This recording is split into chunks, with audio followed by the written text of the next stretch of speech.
Have you ever wondered whether the problems in the world today would exist if we had deeper connection to ourselves, others, and the environment, and acted from that place? Welcome to the Conscious Action Podcast with your hosts Brian Berneman and Kayla Greenville, who believe that connection is the key to taking conscious action as individuals and creating a better world. We are here to raise awareness and inspire meaningful action by sharing stories, knowledge, and conversations with thought leaders and change makers. From sustainability to well-being and everything related to conscious living, our mission is to empower you to be the change that you want to see in the world. Welcome to a new episode of the Conscious Action Podcast. I am your host, Brian, and I have the pleasure for this episode to be talking with my dear friend, Nick Morrison, that we have been in this kind of similar circles now for a few years. Nick has been part of a few of our events, and such a pleasure to be here with you, Nick, to once again have a little of a talk about what's going on in the world and what can we do, and taking action and taking conscious action. So first of all, thank you for being here. And for those that don't know you, can you introduce yourself? Yeah, sure. Thanks, Brian. Thanks for having me. I feel very humbled to be asked.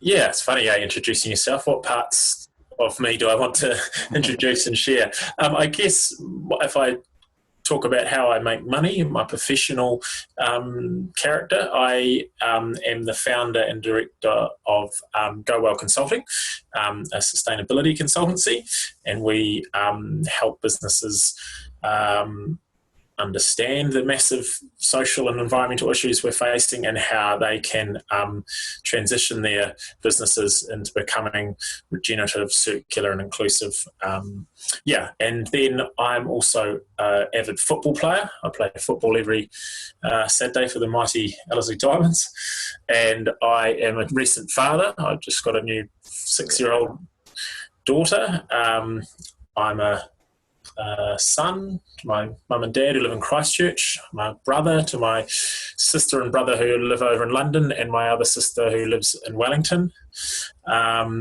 There's a few things about me. Yeah.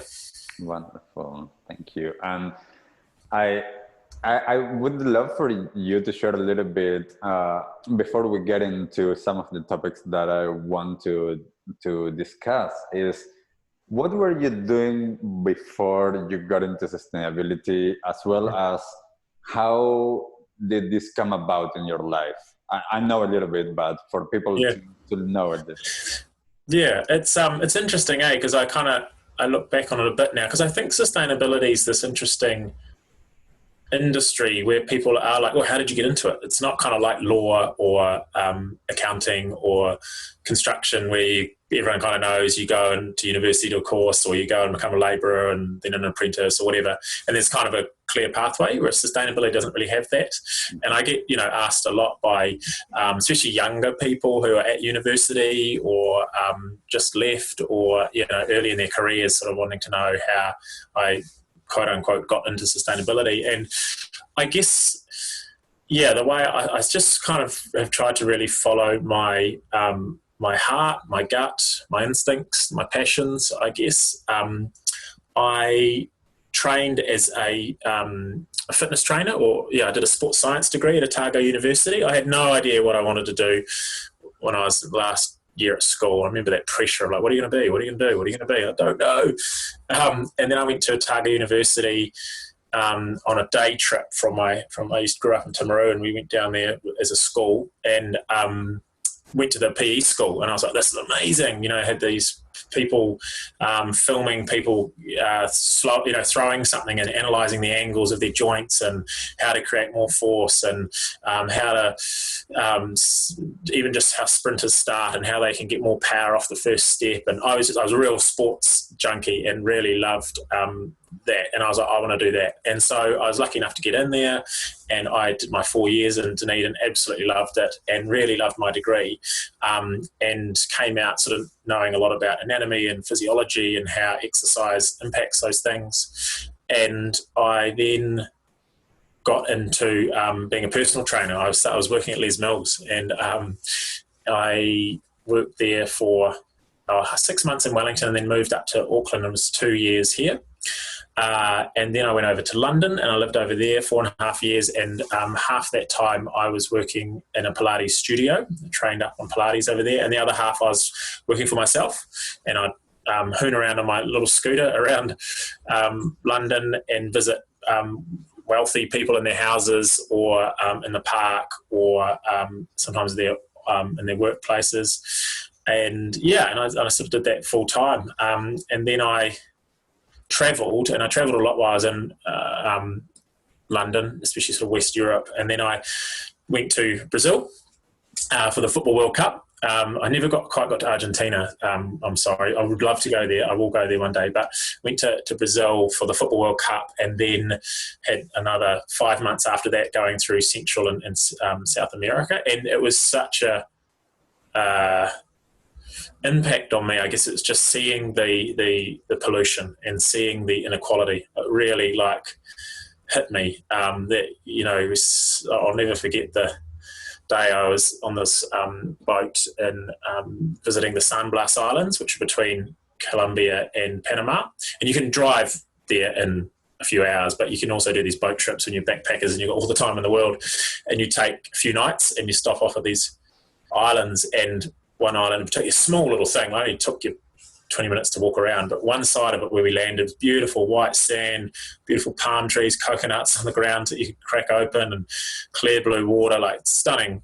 Walked up and over this island, just a small hill up there over the side, and it was just plastic strewn all over the other side, and just my heart just sunk. And I had a few experiences like that through Central and South America, because they just don't have the infrastructure we have here in New Zealand and as I was used to in London, etc., which collect the plastics and the trash and take it away somewhere else. Over there, they literally just throw it on the ground. Or what was actually happening, we found out, was that a community that lives, I forget the name of the people now, which is really bad, but there's a native people that live on the San Blas Islands, and they were so used to just eating fish and coconuts and just throwing those into the ocean, and that would feed the ecosystem and carry on in the circle of life. Well, they've now been, I'll use the word, infiltrated by big food conglomerates, your Nestle's and co, and they just had all these plastic packaged food now, and they had a little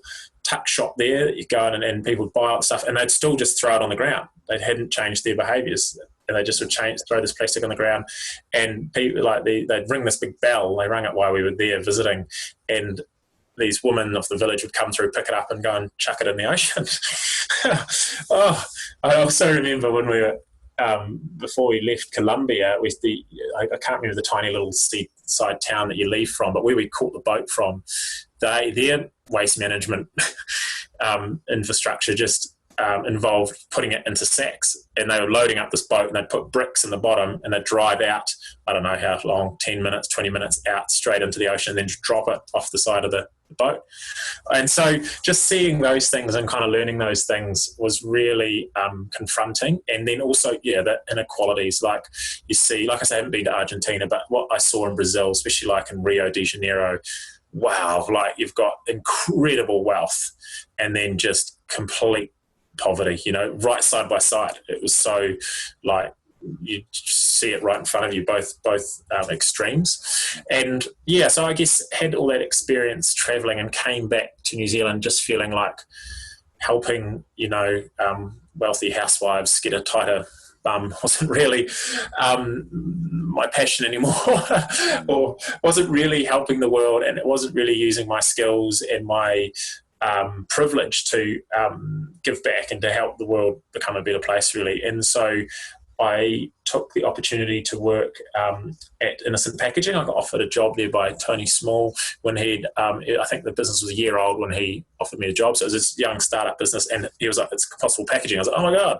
that's the solution to the world's problems," quite naively. But and I took that job as a sales job there, and quickly moved into being the sustainability person there, and eventually became the sustainability manager, and just. That was my door into sustainability, I guess, and I just loved that it was solutions focused, having, I guess, travelled and seen all these problems and seen all this stuff and being quite confronted by that, and then now working in a business that was part of trying to create solutions. I just really loved that. And so, and I was there 2.5 years, and then it was time to go and do my own thing again. And I thought I had enough knowledge to kind of help other businesses with their sustainability. And so I left and started up Go Well Consulting, and that'll be 3 years old in November. Wow. So that's kind of how I got into sustainability. Yeah, it's an incredible path. And I think that this is one of the things that I find so interesting with a lot of different people, that we all have a different background. We all come from different experiences.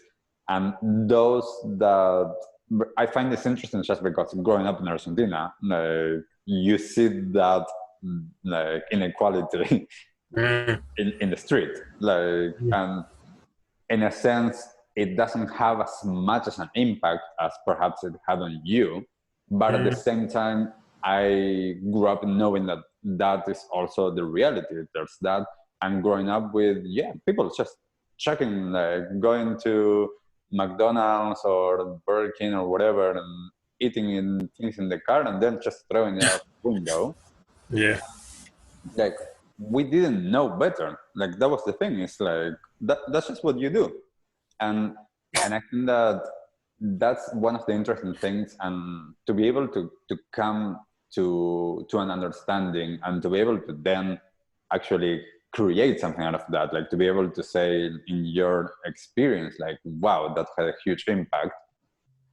I need to perhaps focus in that direction and create the change that I want to see. And this is something that I find with the work that you do, that it's so important, because there is a huge lack of education. And like a lot of times, like what we do with the conscious action, we focus mostly on individuals, and you focus on businesses.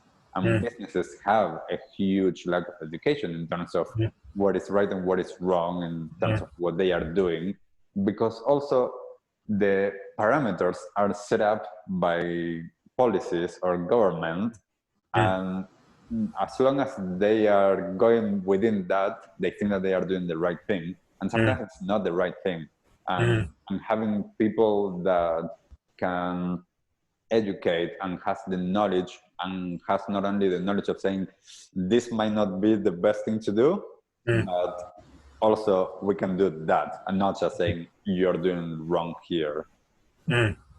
Yeah, it's a really interesting paradigm to work in, I guess, with businesses, because they play to the rule book that they've been given, as you touched on there. Like, governments write policy, and that sets laws, and then businesses operate that, or society, and operates within those laws. And we have inherited a economic system and set of policies that are just so obviously not sustainable. Anybody who's got half a brain, I feel that it's just so obvious. We can't keep ripping out resources out of the ground. We can't keep destroying our soils. We can't keep polluting our oceans. We can't keep, killing off species. So it's just so obviously not sustainable. But those businesses are somewhat tied to that existing system, and then that economic system. And so changing it is hard. And because we mostly work with small to medium enterprises and SMEs, and they are so often people who get it, and because I think a key thing I like to really stress too is businesses are made up of people, human beings. So like conscious action, sure, you might target the individual, but it could be the CEO of that business that decides whether to use, I don't know, option A and option B, and one being vastly better for the environment than the other. And so it's really important to remember that these are human beings making these decisions. I think often they hide behind being a business, when it's really, they need to, I think, take responsibility for their personal actions in their role as a business person just as much as in their personal life, I guess. But to go back to my point about businesses sort of being in a tough position at times, because they are up against competitors. Again, in this system we've got, it's all about having competitors, and you try and undercut the other one, you try and steal their business, you try and compete with them on and on. And so they're trying to deal with that. And then there's these massive issues coming at them around climate change and soil loss and ocean acidification, all these things. And a lot of them don't understand. It's all quite overwhelming. And they're still trying to make sure that they've got enough revenue coming into their business and profit to pay their staff and keep people in their jobs and do all these things. So there is a lot going on for these business people, and it is challenging. But I love working in that space and being just really honest and matter of fact about these issues we're facing. Like, it's just so in our face. Totally understand that you've got to make a buck and your business has got to be able to, keep paying its people. But also we're careering towards absolute environmental and social breakdown. Like, what are we going to do? This is not sustainable. So it's really a really great play. I enjoy working in that space. It's very, it calls on a lot of different skills, I think. And it's quite, what's the word I'm looking for? Just tests you on quite a few different levels, which I enjoy. Nice. Yeah. And I think that one of the things, and we touched on this, I think that it was almost 2 years ago now in one of the events that you were a guest speaker. I would love for you to explain a little bit your understanding of what sustainability is, because I know that this word now is being used in so many different ways.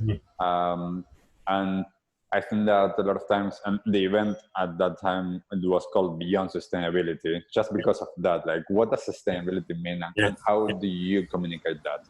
Yeah, cool. Well, this is a big test, I think, for someone who claims they're a sustainability consultant. We should be able to have this down and do like a few lines, but this is my best attempt at it. So for me, sustainable means that something can be sustained, right? And then you can have the definitions of timeline there, but generally in this sustainability space that I work in, we talk about a human lifetime. So something can be sustained for a sort of human lifetime.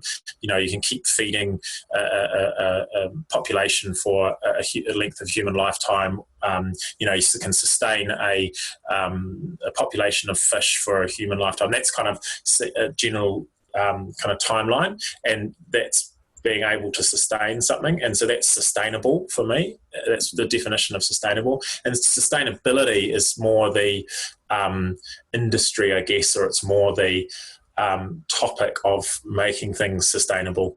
And it covers off a lot, but it's generally broken up into sort of 3, sometimes 4 pillars of economic sustainability, social sustainability, and environmental sustainability. And sometimes there's cultural sustainability, sometimes there's other ones as well, but generally those kind of 3. And we don't have life on this planet without the environment, without our water cycles and our carbon cycles, etc. And then we don't have a economy without society and without people. So it's just really remembering that the economy is the last of those 3 in terms of importance. Sustainability is kind of looking and understanding across all those 3 pillars, and putting it into a business context. It's that business making sure that it is being sustainable across those 3 things. So is it looking after its supply chain? People are going to keep working, or are you exploiting people and they're going, getting paid such low wage that they, have a punch a tire one day and then they can't get to work and they lose their job and they're gone. Is your business, just taking so many resources out of the planet that it's going to destroy that local ecosystem? Is your business, just trying to make a quick buck and then disappear, or are you trying to sustain your economic impacts as well? So, that's kind of me trying to explain what sustainability is. And I do think that it's a huge topic, and because lately I've been hearing a lot more about people talking about regeneration instead of sustainability as well. Yes. Because and I actually, I heard someone, I can't remember who, but this woman that was saying that the reason why she's talking about regeneration and how it's important now was, and she stopped using the word sustainable, was because she said, now we're at a point that we cannot longer sustain things. We actually need to actually do something positive. Yeah, really agree. And I thought that that was an interesting thing. And I would love for you to explain a little bit, how do you see this in your experience and with the businesses that you work, not only the regeneration, but the circular model and stuff, the linear model? Yeah, I'm glad you asked, because I was just thinking when I finished giving my definition of sustainability, then for me, the real kind of key is that everything that is sustainable is circular. So you look at the real world, the natural world, everything operates in a circular system. So water falls out of the sky onto the land, goes into the ocean, evaporates back up into the sky, falls back down, keeps going round and round in circles. Everything grows, then it dies, then it decays, then something else grows. You know, there is no such thing as waste. Waste was this made-up human phenomenon. Waste is food in the real world. It's just materials moving through a system. So that's how, those are the laws of the real world, and they've been discovered and proven over the last, few thousand years of human existence, and we can't change those. But the economic system and our societal laws, we create those, and we can change those. So there's really only one thing that we can do here in terms of making things fit together. So we have to change how we run our businesses. We have to change our economic laws. We have to change our economic system to become circular. Otherwise, it's just pretty bloody obvious that we're going to run out of resources, and we're going to pollute ourselves into a really bad state, etc., etc. Like I said right at the start, it's just not sustainable, this current linear extractive model. So yeah, we have to go circular. And yeah, I totally agree with the woman you spoke with, that sustainable is not enough now. Like it's hard, I think, for a lot of people to kind of keep up to speed with this, but the state of the world, and especially the natural systems that govern how the world works, and the weather systems on our planet, in such a bad way that it's not just about sustaining it for now. We have to regenerate. We have to repair all the damage that's been done. And, looking at just climate change, for example, the carbon we're putting up into the atmosphere today, the car that people drove today, or the stuff they ordered online and it got driven to them, and that carbon that was emitted is going up in the atmosphere. It's going to stay up there for hundreds, if not thousands of years. And we're just putting more and more carbon up there. So if we were just to suddenly turn off all carbon being emitted into the world today, it's still going to heat up and heat up and heat up, because it's all up there, it's trapped up there for hundreds of thousands of years. So we need to get that carbon out of it. So we've got to turn off the tap and stop putting it up there, which is proving really, really challenging. But we've also then got to get it out of there to bring it, the levels of CO2 back down to a level that we can have weather and have climate that our complex beings like humans can survive and be. So absolutely we have to go circular. Being circular really is what being sustainable is in my eyes, and we have to be regenerative. We have to give back more than we take, basically, and that's the reality of our generation and our time in human history. That's what we've inherited. We can either face up to it and deal with it, and that's, like I was saying before, I really like just being that honesty about it and having those conversations with businesses and business people, or we can choose to ignore it and just party hard while it lasts, and then let the next generation deal with it. Yeah, and I think that it's very interesting because there is, I do feel like, and this is just because of the times that we're living, we are seeing more and more with the strike for climate change, like the students and all of the young people, but it's not just the young people, it's also everyone that for the last 50, 60 years have been fighting for this, but just the movement was really small and it didn't have as big of a voice. Now it's like, as you said before, like now you can't not see that we are in the middle of a problem and we need to do stuff. But I do think that there's inside of that, and as you say, like when businesses especially, but also this with individuals, when money comes first and our financial well-being comes first, we tend to not look too much to, I'm actually not doing the right thing. But and for businesses, this is huge. And one of the things that I wanted to touch on now and ask you how you experience this is greenwashing. Yeah.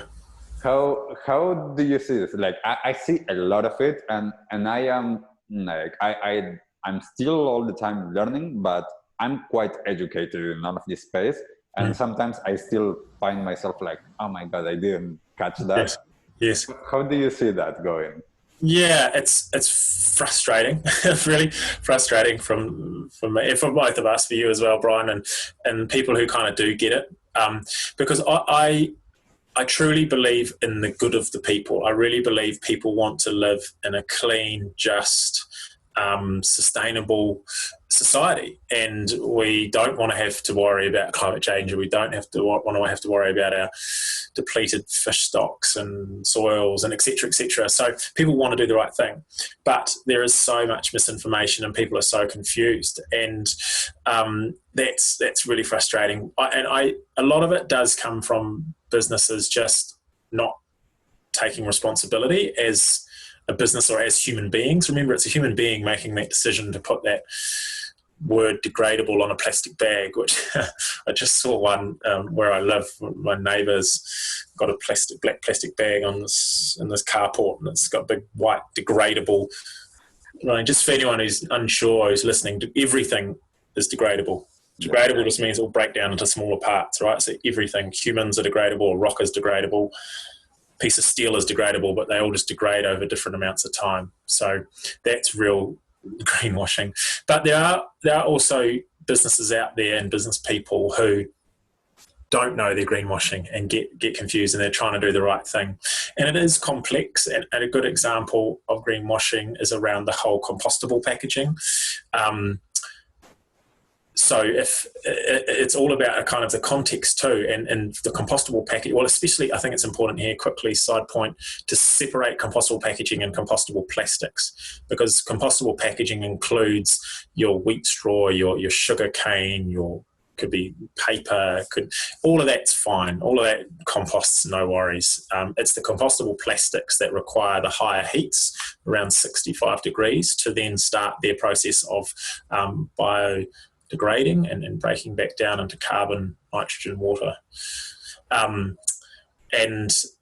So that needs to go to that facility. So the plastics that are out there that are commercially compostable, yes, they are commercially compostable, and yes, it does break back down and continue on in the circle of life, but will they actually get to a compost, And that's where kind of get to, I guess, the role of business, and where I think a lot of business people traditionally have just said, my job is just to put the product into the market, and that's it. It's not my role to deal with where it ends its life. But I think that's changing, and very much the principles we teach to our or practice with our clients is that no, you need to take responsibility for the whole thing. And we've just seen that big announcement by the government of the 6 products or material types that have got to have a mandatory product stewardship schemes. That's huge. It's a real plug for, I'm going to do a bit political here, but a real plug for the Greens, who talked about doing this this term, and they've finally got this in just before the term ends. But it's a massive shift, and you'll see a real explosion of businesses taking responsibility for their products, because people don't seem to understand that we're taking responsibility for them through our taxes and through our local taxes as well. What's the word? Paying your rates, because we pay rates to get rubbish and that collected. So the businesses and that who are creating the rubbish, who know that where it's going to go, they don't have to take any responsibility for it. We then pay council to then pay a big waste management company to pick it up and go and dump it in a hole. It's all quite a broken system. So I've gone a bit off topic here. I'll come back to the greenwashing. But yeah, greenwashing, I think in summary, there's definitely businesses that are totally negligent and knowingly misleading the public and their customers, but there's also businesses who are just not quite getting it right and accidentally greenwashing, but they both, in the end of the day, have the same impact, right? They create a confused public and a confused human being who doesn't quite know if they're doing the right thing or not when they want to be doing the right thing. Yeah, and I think that this is the interesting thing, because you mentioned how, like, in a sense, everyone that is making these decisions are human beings, and the ones that are greenwashing by accident, they are, at least in their mindset, they're in the right path. They perhaps have the wrong information. Eventually, they will be open to consumers like us, saying, like, sending them an email or talking with them and saying, like, hey, like, do you know that you're saying that this product is actually compostable when it's not, or whatever it is, and being able to actually communicate, and they would be open to making a change. Yeah, you're definitely seeing that. I think that people are calling these businesses out and going back to them and saying, hey, I love your product, or I think this is amazing, but the packaging is not right, and or you've got palm oil in it, or you don't, why aren't you fair trade, or where's, who's making these clothes or whatever. I think more and more people, especially younger people, I think we're more aware, more connected because we've grown up with the internet. Us, including myself, these are younger people, but I think that they are asking these questions, and we are seeing it, and definitely with the clients that we work with, that those businesses are getting a lot of pressure. And also, I think the other key thing there to say is social media, the impact of social media, that you can literally just take a photo right then and there of your burger or of your clothing or of your whatever you just bought, and put it up and tag that business in it and say, shame on you, or this is great, or whatever, and that can go across millions of people very rapidly. So businesses have to respond pretty quickly, and I think people are starting to become more and more educated, more and more aware to the greenwashing or to the BS. Yeah, and touching on this, because I don't know if this is part of the greenwashing or not, but for me sometimes it feels a little bit on an ethical perspective, a little bit of a gray area, is the carbon and carbon neutral and carbon credits. And it's like a business that is creating products that are actually not circular at all and have a huge impact, but then they are offsetting that somehow by getting some credits. And at the end of the day, yes, like, they offset it, but for me, and this is just my understanding, and I'm not an expert on this, and perhaps you know a little bit more than me on this, when we are offsetting, we're not really offsetting. We're still creating all of that carbon, all of that impact, and whatever we are offsetting it with, that's going to take a long time to actually offset that. Yeah, you're right. It's a challenge, and I guess that's the thing to really underline here. This is really challenging, and shifting out of the economic system that we've inherited to one that is circular, regenerative, inclusive, sustainable is really challenging, and it's going to take time. Hopefully we'll see it happen in our lifetime, but it is going to be stages and steps, and things are not going to be perfect. They'll be messy along the way, but I'm definitely of the attitude of, like, progress, not perfection, and don't let being perfect get in the way of being better. This same kind of concept, really. So to carbon offsetting specifically, definitely there's the businesses who just pay to pollute, right? They're like, oh, well, we can afford to just pay some carbon offsets, and we don't really change anything to our business, and we just keep pumping out carbon dioxide into the atmosphere and other greenhouse gases. But there's also those who are trying really hard to minimise their emissions as much as possible. And so in New Zealand, there's the two major carbon offsetting organisations, ECOS and Toitu, and they both require their members to go through a process of how to minimise the emissions. So they help them map it and work out what their carbon footprint is. And then they say, right, okay, now you need to tell us how you're going to bring that down.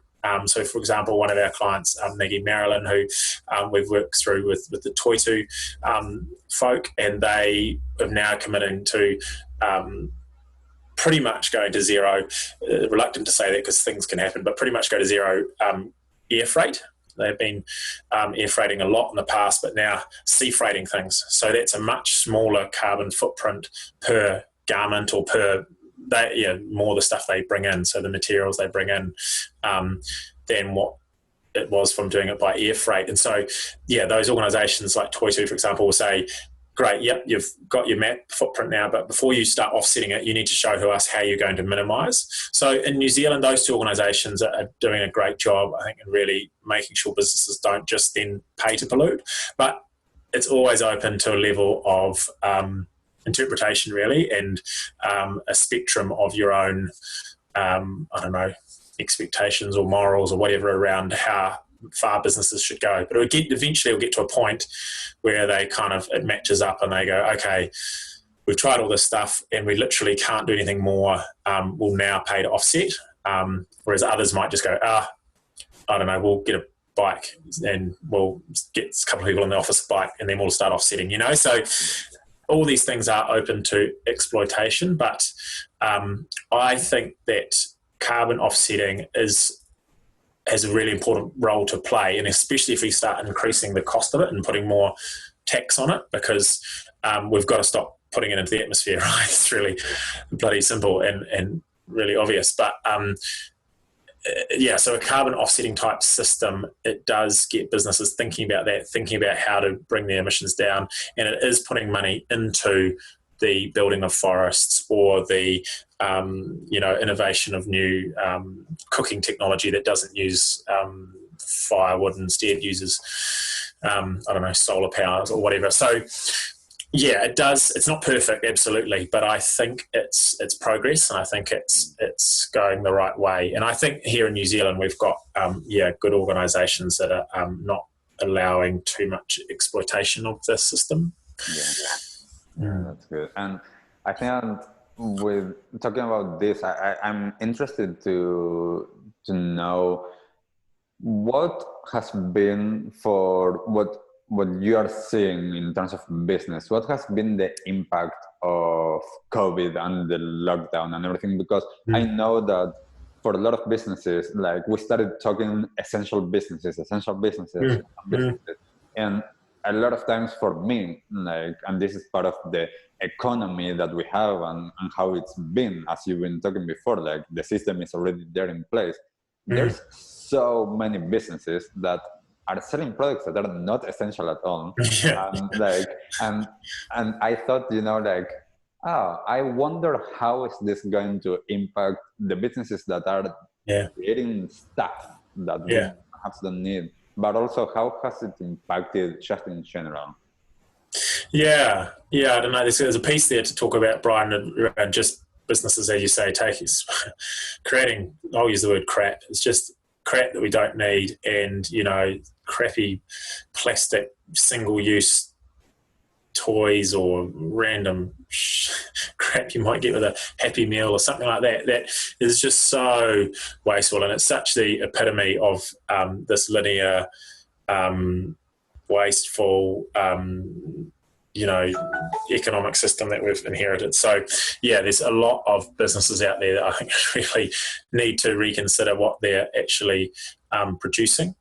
But also then you're getting into the actual business models. So a lot of when we talk about circular economy and circular economy principles, we talk about rather than ownership. So again, the economic system we've got and the laws that we've inherited, it's all about ownership, right? And we're told about you want to own something and you work hard and you get money, and then you own your own car, you own your own house, you own your own clothes, and it's all new and it's all about being kind of bigger and better than the person beside you generally. But circular, if we're going to go circular, we need to look at sharing models, and the classic one is the scooters that we see on our streets now. So there's one scooter and we share it. We come in and we use it for the 5-10 minutes that we want to use it, and then we leave it and someone else uses it.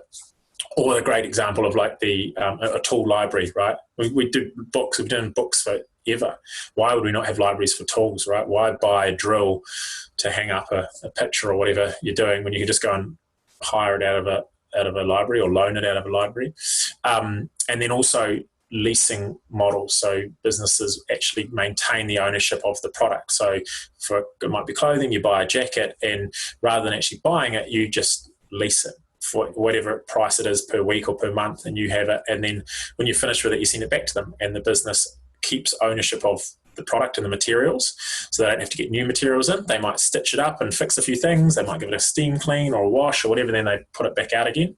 So there's these new business models that we try and explain to our clients and get our clients to sort of shift to. I've gone off tangent a bit again, Brian. I forgot the start of your question. It was about what has been the impact. Oh, COVID, yeah. So we definitely noticed, I think, like everybody, just this panic at the start, and definitely lost some work, and some businesses that had projects that we're about to start with was like, we'll have to put that on hold. But we've kept ticking through, and our major clients have all sort of stayed on board. And I think what I'm finding is that a lot of what people are talking about, sort of build back better from COVID, is what we were saying pre-COVID. When I say we, it's kind of the people, and yourself and I and other, sustainability consultants and people in the space who are sort of saying, hey, this system is not sustainable. It needs to change. And I think a lot of people and a lot of businesses and business people are more receptive to it now, and it might be coming from more of a financial motivation for them, but hey, we'll just take that. If we've got their attention and they're listening and they're open to these new ideas that will decrease the environmental impact, hopefully make it regenerative, massively increase their positive social impacts and save them money, make them more profit, then they're really like, oh, okay, win, win, win, win, win. Yeah. I am finding that I laugh when people say post-COVID. We're still totally in COVID, right?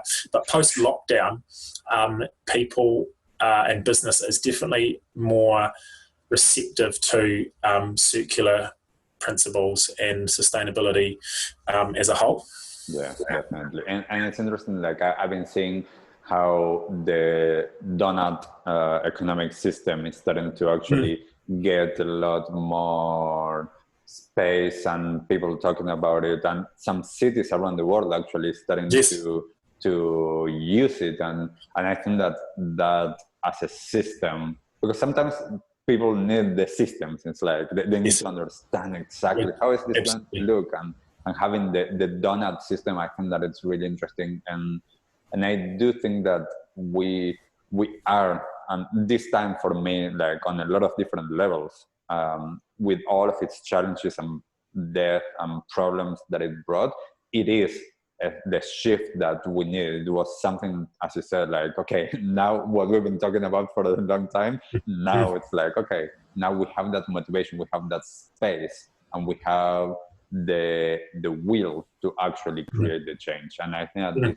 this is why it's a very exciting time. And this is why I love when I'm talking to you, I'm the fact that you're focused on solutions. And yes, it's like, yes, let's talk about the problem because we need to understand this, but let's focus on the solution and the direction that we can go, and how to understand, as you said before, that every step in the right direction is the way to go. Yeah. It's something we're trying to do a lot more at Go Well, is push that positive message and share those solutions. And as we were sort of saying a bit right at the off air before, Brian, like, we need people to be able to visualize how great the world could be if we just would shift to a different economic system, right? And we could do away with all this inequality, and we could do away with all this stress about the climate and where our food's going to come from, et cetera, et cetera. But a lot of people just don't see it. And it's something I have to keep reminding myself, and I think someone like you as well who gets it and can visualize it, we have to keep reminding ourselves that a lot of people don't see that, right? A lot of people are literally just getting through their day, just trying to pay their bills, or even not necessarily people struggling, people who are doing really well and they're just, oh, this is great, I've got all I need, and they're just not thinking outside their own space. The world very much kind of revolves around them, and they're not thinking about the next 20, 50, 100 years. And that's yeah, it's important, I think, to remember that. And so we just really need to engage with those people to make them understand how much better it will be. Because coming back a bit to your question about what is sustainability, another thing I say is sustainability is fundamentally about change management. So we need people to change. We need societies to change. We need businesses and economies and politicians and everything to change quite quickly. We've left it so late because of various reasons, but that we have to change really quickly, and it's really hard. And it's hard for people to change habits and change these things. You just look at the classic, the whole plastic bag thing, and changing the habit to going without a bag to remembering to take one with you. But people got there. But if you say, don't forget your bag, and then don't eat meat, and then don't eat dairy, and then don't eat this, or don't buy, make sure you buy secondhand clothes, or don't buy from there, or check it's fair trade, or check it's organic, it's just become so much for people, right? And so, yeah, we just have to remember that we're asking people to make some big changes, and humans, I guess this goes back a little bit from my time as a fitness trainer, it's hard to get people to change their behaviours, even if it's for their own health and well-being, even if they so desperately want to have a six-pack and feel really fit or whatever. It was really hard to get them to make the changes to themselves to then get those results. Yeah. And so, yeah, we've got to kind of remember that on a much bigger macro societal level. And so what I'm trying to say is the importance of talking positively and talking solutions and talking about how great things will be really helps get people into that, rather than kind of being like, oh, what's the point? Oh, it's all screwed. Oh, we really can't go down that path. Yeah, definitely. And with this, I'm going to, because I know that we could be talking for hours and hours, but I'm going to go to the last few questions, the questions that I ask at every episode. So what is the one resource that you would recommend?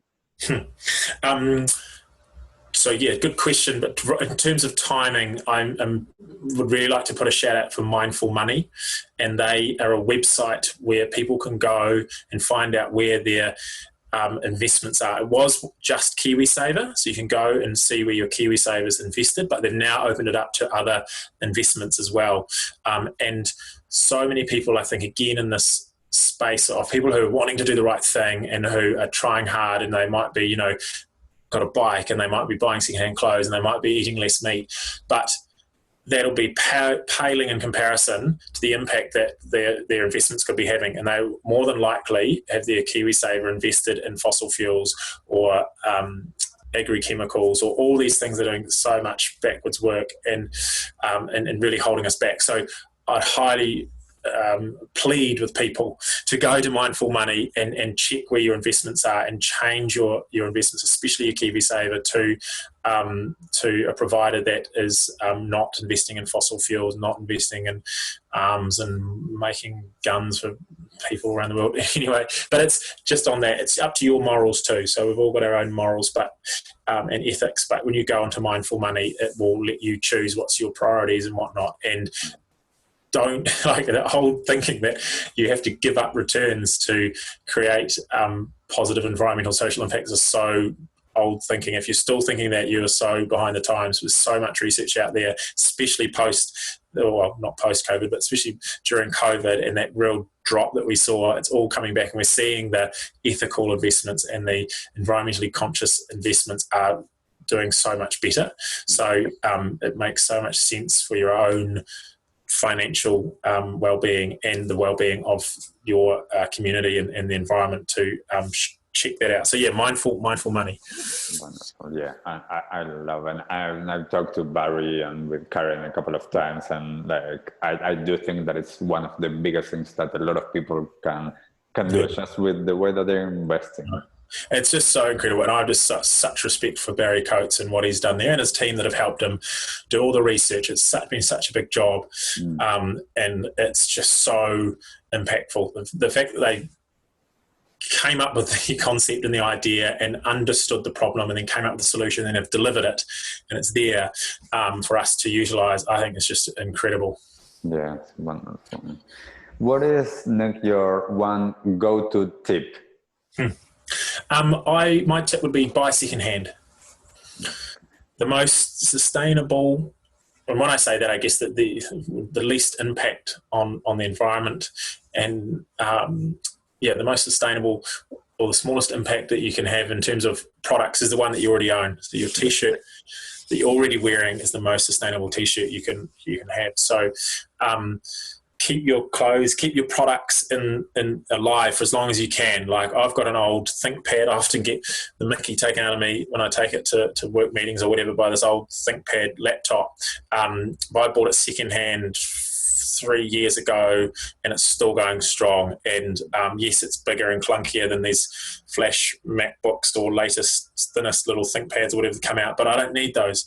All those accessories I don't need. So this secondhand thing, all my clothes, I stress out so much buying new clothes. I try really hard to buy secondhand. Sure, now and again I might buy something new, but buy secondhand. Wonderful. And what has been your latest small act of kindness? Yeah, I read this because you obviously sent these through, and I was like, shit, I better do something kind really quickly. Well, I made pikelets for my partner yesterday morning. I made the batter for her. She had to fry them up herself, which she was a bit annoyed about. Or I always feel a bit embarrassed saying this, but I shouldn't really. But I mentor a young boy through this organisation called Big Buddy, which I've been doing for 18 months or so, and he's 11 years old now, and so it's for fatherless boys, and so for whatever reason they've not got a father in their life, and I've been mentoring him for the last 18 months, and pretty much every Sunday I meet up with him and hang out with him for a couple of hours, sometimes 5 or 6 hours depending on what's going on. Last weekend we went fishing. It was fishing. I was so keen to go fishing, so we drove all the way out there, and then got this fishing rod and got the squid to put on the bait, and then the hook just fell off. So I had to quickly get out my phone and learn how to tie a knot to keep a hook on your line, and did all that, and then trudged out to the water, and we threw the line out, and it got snagged and got caught, and that was it. That was our fishing experience. And then we bought him an ice cream. He was happy with his ice cream, and we went back. But I don't know. That's probably that's a big one. That's not even a small one. That's a huge act of kindness. So yeah. That's a good one. It's cool. He gives back to me as well. Goes back both. Definitely. Well, I think this is the power of kindness, that what we give, we receive. And that's how, in terms of the circular model, it's a circular model. So definitely. Yeah. Do you watch Derek? It's a show by Ricky Gervais on Netflix. No. It's quite, I don't know if you're into Ricky Gervais, but he's got some good lines in there. And Derek's this sort of intellectually disabled guy. He's the main character, and he's talking exactly about kindness. And you just reminded me then, because he's sort of saying kindness is great because the person giving the kindness feels really good, and the person receiving the kindness feels really good, and everyone just feels really great. And so it's like, be kind. It's just a great thing for everyone. I must watch that. Yeah. Cool. And one last question. What is the one thing that you wish the world or everyone knew? That the people who created this economic system that we follow now did not understand anything about climate change or how the real world functions and the natural systems of the planet. And they made it up. They are theories. The economic system is made up of theories, and it's make-believe. Humans have made it up. The laws of the universe have been discovered and proven, and they cannot be changed. We have to live within those if we're going to live as a species on this planet. So I think that's the one thing I wish the world we knew. We can change our economic laws and our societal laws. We cannot change the laws of the real world and the laws of the universe. And wonderful. That's a big one, and I think a really interesting one to actually have a little bit of a think about. Lastly, how can we help promote you? Where can people find you? GoWellConsulting.co.nz is my consultancy website, and Go Well Consulting on Instagram, Facebook, Nick Morrison on LinkedIn. Feel free to reach out. My email is nick@gowellconsulting.co.nz. Just feel free to get in touch, and if you're a business person or you work in a business that wants to be part of creating the circular, regenerative and inclusive future, reach out, and we'd really love to chat and help you on that journey. That's what we do. So Awesome. Yeah, and definitely, like I think that the more businesses that get on board and actually be able to do a little of understanding of their supply chain and a little bit of the just understanding what they are doing, where can they go, understanding all of that, and understanding also how to communicate what they are doing right. Because I think that this is one of the things that I find so good as like in your website, for example, like just showcasing the brands that you're working with that are actually being part of the solution and are doing the best that they can. And I think that all of these brands deserve a shout out and deserve to be celebrated because they are doing the right thing. So agreed. Yeah. Definitely. Thank you so much, Nick, for taking the time to speak with me once more, and congratulations on your baby girl. Thank you. Thank you so much for taking the time to be here and for sharing a little bit of your journey and your expertise. And for everyone that has been listening, I would love to know, what have you learned from this episode? If you have any comments or questions, send them in. I will put the link for all of the Facebook, Instagram, and the website that Nick just mentioned so that you can check it out. And we'll see you on the next episode. Thank you, Brian. Cheers. Bye. Bye. What did you like the most about this episode? Take a moment to think about what change you can make in your life today. Share your conscious action on social media using #ConsciousAction and tagging @ConsciousActionNZ so we can celebrate your impact on the world and create a ripple effect. One easy action we would love for you to take right now is to share, like, and subscribe to this podcast. This will help us get these messages out into the world and inspire more people to take conscious action in their own lives, contributing to the better world we hope for.